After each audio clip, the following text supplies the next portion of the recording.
ರಕ್ಷಣಾ ಪಡೆಯಲ್ಲಿ ಯೋಧರು ಎದುರಿಸ್ತಾ ಇರುವ ಅವ್ಯವಸ್ಥೆಯ ವಿರುದ್ಧ ಯೋಧರು ಇದೀಗ ಆಕ್ರೋಶ ವ್ಯಕ್ತಪಡಿಸುತ್ತಿದ್ದಾರೆ. ಬಿಎಸ್ಎಫ್ ಹಾಗೆ ಸಿಆರ್ಪಿಎಫ್ ಯೋಧನ ಆರೋಪದ ಬಳಿಕ ಇದೀಗ ಭೂಸೇನೆಯ ಯೋಧನೊಬ್ಬ ಸೇನೆಯಲ್ಲಿ ತನಗಾದ ಅನ್ಯಾಯದ ಬಗ್ಗೆ ವಿಡಿಯೋವೊಂದನ್ನ ಬಿಡುಗಡೆ ಮಾಡಿದ್ದಾನೆ. ಸೇನೆಯಲ್ಲಿನ ಅವ್ಯವಸ್ಥೆ ಬಗ್ಗೆ ಕಳೆದ ವರ್ಷ ಜೂನ್ನಲ್ಲಿ ಪ್ರಧಾನಿ ನರೇಂದ್ರ ಮೋದಿ ಅವರಿಗೆ ಈತ ಪತ್ರ ಬರೆದಿದ್ದಂತೆ.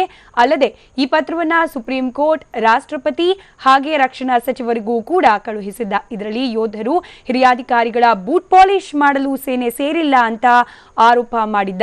ಈ ಸಂಬಂಧ ಪ್ರಧಾನಿ ಕಾರ್ಯಾಲಯ ಯೋಧ ಕಾರ್ಯನಿರ್ವಹಿಸ್ತಾ ಇದ್ದ ಡೆಹ್ರಾಡೂನ್ 42ನೇ ಇನ್ಫ್ಯಾಂಟ್ರಿ ಬ್ರಿಗೇಡ್ಗೆ ವರದಿ ನೀಡುವಂತೆ ಸೂಚಿಸಿತ್ತು. ವಿಪರ್ಯಾಸ ಅಂದ್ರೆ ವರದಿ ನೀಡುವ ಬದಲು ಮೇಲಾಧಿಕಾರಿಗಳು ಈ ಸಂಬಂಧ ದೂರು ನೀಡಿದ್ದ ಲ್ಯಾನ್ಸ್ ನಾಯಕ್ ಯೋಗ್ಯ ಪ್ರತಾಪ್ ಸಿಂಗ್ನ ವಿರುದ್ಧ ತನಿಖೆಗೆ ಆದೇಶ ನೀಡಿದ್ರು. ಅಲ್ಲದೆ ಪೂರ್ವಾಪರ ವಿಚಾರಿಸದೆ ಕೋರ್ಟ್ ಮಾರ್ಷಲ್ ಮಾಡಿದ್ದಾರೆ ಎನ್ನಲಾಗಿದೆ. ಮೇಲಾಗಿ ಹಿರಿಯಾಧಿಕಾರಿಗಳು ಈತನನ್ನ ಹೀನಾಯವಾಗಿ ನಡೆಸಿಕೊಂಡಿದ್ರಂತೆ. ಇದೀಗ ಯೋಧ ಈ ಸಂಬಂಧ ವಿಡಿಯೋವೊಂದನ್ನ ಬಿಡುಗಡೆ ಮಾಡಿದ್ದಾನೆ. ಅಲ್ಲದೆ ನಾನು ಮಾಡಿರೋ ತಪ್ಪಾದ್ರೂ ಏನು ಅಂತ ಪ್ರಶ್ನಿಸಿರುವ ಯೋಧ ನ್ಯಾಯ ಕೊಡಿಸಿ ಅಂತ ಅಲವತ್ತುಕೊಂಡಿದ್ದಾನೆ.